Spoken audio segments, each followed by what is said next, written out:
안녕하십니까. 오늘은 건설공제조합 출자금에 대해서 개정 회계 처리를 보겠습니다. 건설공제조합 출자금을 만약에 양도한다고 하면 양도세가 있습니다. 영업권을 별도 양도하거나 또는 별도 평가한 경우에는 양도세가 있다, 이런 얘기입니다. 영업권을 별도 평가 또는 영업권만을 별도 양도하는 경우에는 양도세가 있습니다. 어, 배당금 배당 수익에 대해서는 이중과세 조정으로 해서 배당금 수익에 대해서 출자 비율에 따라서 입금불산입하는 게 있죠. 법인세법에 따라서 조금이나 더 살펴보실 거고요. 건설업 면허와 출자금을 일괄양도한다.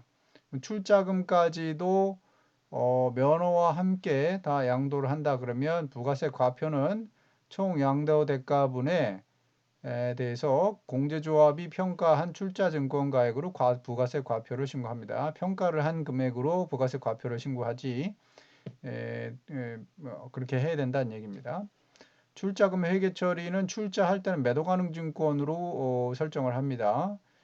이거는 뭐 단기 매매하는 게 아니기 때문에 매도가능증권으로 출자를 하고요. 5억에 대해서 출자한 경우 회계 처리는 기말에 대해서는 매도가능증권이기 때문에 평가 이익을 설정을 하는데 매도가능증권은 세무조정 항목입니다. 그래서 이것은 세무조정으로 입금산입 기타로 이렇게 연말에 세무조정을 하고 그 다음에 매도가능증권 자체의 평가에 대해서는 자산성을 인정하지 않기 때문에 마이너스 유보 처리를 동시에 세무조정 두 가지를 합니다.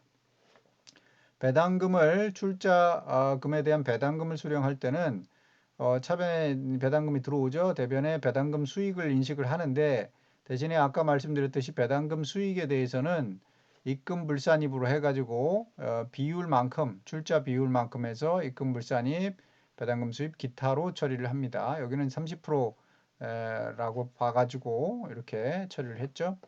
건설공제조합에서 차입을 하는 경우가 있는데 차입할 때는 해당금 차입금하고 이자 비용에 대한 회계 처리를 하면 되는데요.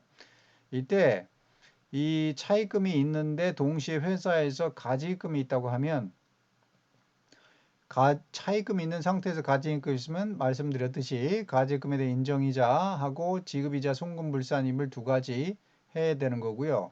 그 다음에 공제조합의 출자금이 있을 때는 어떻게 한다고 했습니까? 배당이익이 있을 때는 수익배당금에 대한 입금불산입을 이와 같이 바로 위에처럼 하는 거죠. 할 때에 여기서 입금불산입 하는 금액에서 여기 이자 비용이 있지 않습니까?